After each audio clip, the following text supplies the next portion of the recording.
उत्तराखंड से बीजेपी राष्ट्रीय अध्यक्ष जेपी नड्डा ने चुनावी हुंकार भरी है। बीजेपी के राष्ट्रीय अध्यक्ष जेपी नड्डा आज से अपने 2 दिवसीय दौरे पर उत्तराखंड के पिथौरागढ़ पहुंचे, जहां उन्होंने पिथौरागढ़ में चुनावी जनसभा को संबोधित किया। उन्होंने कहा कि उत्तराखंड के लोग देश रक्षा के लिए समर्पित हैं। इसके साथ ही गरीबों को पीएम आवास का लाभ मिल रहा है।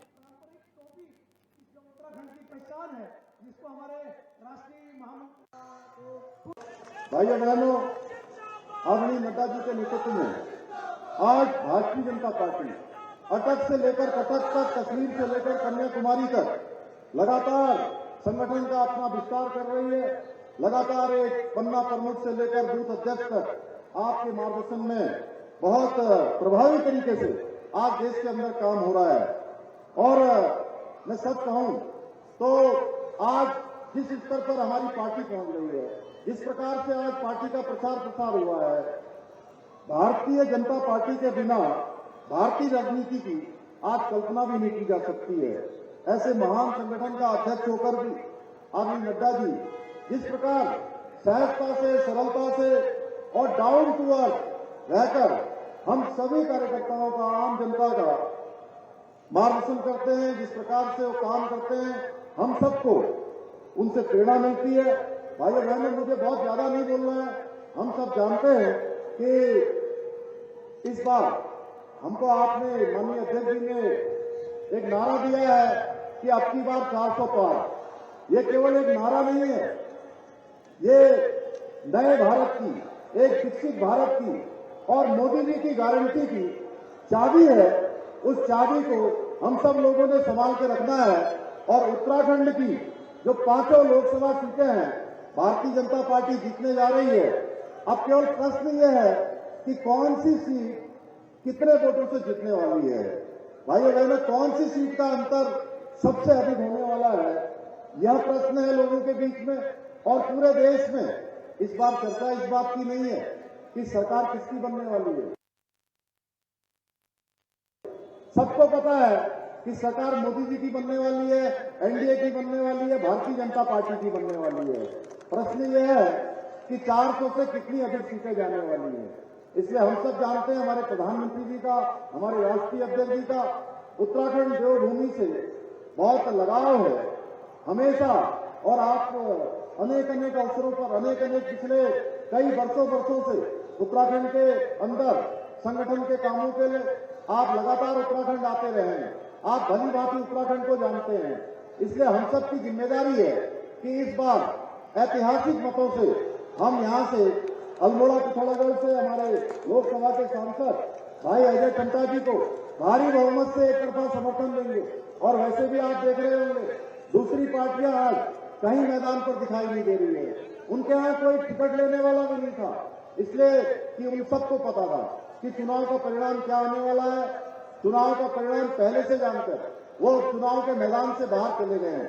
लेकिन हमारी जिम्मेदारी है कि हम लोग थोड़ा सा भी शिथिलता न लाएं और 19 अप्रैल को, जिस दिन हमारा यहाँ मतदान होना है पहले चरण में, प्रातःकाल से ही सारे लोगों को हम मतदान केंद्रों तक ले जाने की जिम्मेदारी है, मतदान करने और कराने की जिम्मेदारी है। मुझे लगता है कि हम सब लोग यहाँ से प्रचंड बहुमत से और उत्तराखंड की 5 सीटें यहाँ से जिताकर मोदी जी को तीसरी बार देश का प्रधानमंत्री बनाने में पूरा योगदान देंगे। जब हम चुनाव की बेला में जा रहे हैं तो हमें ये भी याद रखना चाहिए कि वीरों के साथ अगर किसी ने न्याय दिलाया और 40 साल से कांग्रेस ने आपके साथ धोखा दिया, उस धोखे को न्याय दिलाने का काम 1 रैंक 1 पेंशन भी दिया गया, तो वो आदरणीय प्रधानमंत्री मोदी जी के द्वारा दिया गया। हम यह भी जानते हैं कि जैसा प्रधानमंत्री जी ने कहा कि इस शताब्दी का तीसरा दशक यह उत्तराखंड का दशक होगा और उत्तराखंड के विकास का दशक होगा। मुझे खुशी है कि अब यह जो प्रधानमंत्री जी ने कहा कि यह शताब्दी का तीसरा दशक उत्तराखंड का दशक होगा, आज वह धरती पर उतरता हुआ दिख रहा है और विकास की नई गंगा बह रही है।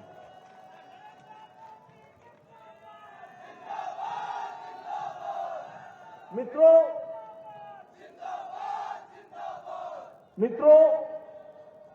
आपको जो चयन करना है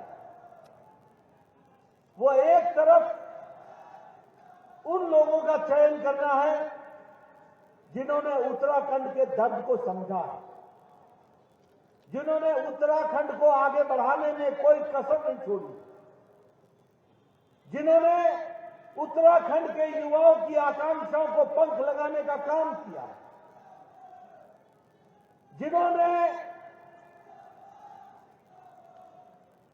जिन्होंने महिलाओं की आकांक्षाओं को उनको ताकत देकर के उनका सशक्तिकरण किया, जिन्होंने उत्तराखंड को मुख्य धारा में लाने में कोई कमी नहीं छोड़ी, और दूसरी तरफ वो लोग हैं जिन्होंने दशकों तक आपके साथ धोखा दिया, वो लोग हैं जिन्होंने घोटाले किए, वो लोग हैं जिन्होंने आपके विकास के नारा देकर के आपको विनाश की तरफ धकेला है, और घोटालों की सरकार एक नहीं अनेकों सरकार चलाई।